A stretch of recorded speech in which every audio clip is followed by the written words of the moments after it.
90%، 95% صحابہ جو ہیں، جو جلیل القدر کبار صحابہ جو تھے، وہ حضرت زبیر طلحہ کے ساتھ تھے، حضرت عائشہ کے ساتھ تھے، حضرت امیر معاویہ کے ساتھ تھے،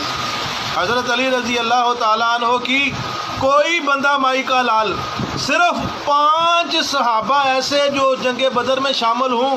جو عشرہ مبشرہ میں ہوں، جو جلیل القدر ہوں، جو کبار صحابہ ہوں، جیسے حضرت عبد الرحمن بن عوف، سعد بن ابی وقاص، حضرت طلحہ، حضرت زبیر، اور اسی طرح باقی دیگر جو جلیل القدر صحابی ہیں، ایسے صرف 5 صحابہ سے حضرت علی کی بیعت ثابت کر دیں۔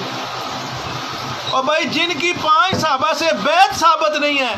ان کو اہل سنت والجماعت خلفائے راشدین میں شامل کر رہے ہیں۔ اور اللہ کے رسول نے تو صرف 3 صحابہ تک پیشین گوئیاں موجود ہیں، اور اس کو محدثین نے خلافت اعلیٰ منہاج النبوہ بھی کہا ہے۔ اور اس کے بعد کا دور فتنوں کا دور تھا، بلکہ دیکھا جائے آپ تاریخ کی کتابیں پڑھ کے دیکھیں نا جی، تو جب وہ خلافتوں کا ذکر کرتے ہیں نا، تو عربی ہندوستان کی تاریخ کی بات نہیں کر رہا، میں عرب کی تاریخ کی بات کر رہا ہوں۔ جب وہ خلافتیں لکھتے ہیں نا، اللہ کے رسول کی وفات کے بعد خلافت راشدہ 35 ہجری تک رہی، اس کے بعد خلافت بنو امیہ وہ 35 ہجری سے شروع کرتے ہیں، 40 ہجری سے خلافت بنو امیہ نہیں شروع کرتے۔ وہ کہتے ہیں کہ 35 ہجری کو ہی حضرت امیر معاویہ خلیفہ بن گئے تھے۔ اور بات بھی درست ہے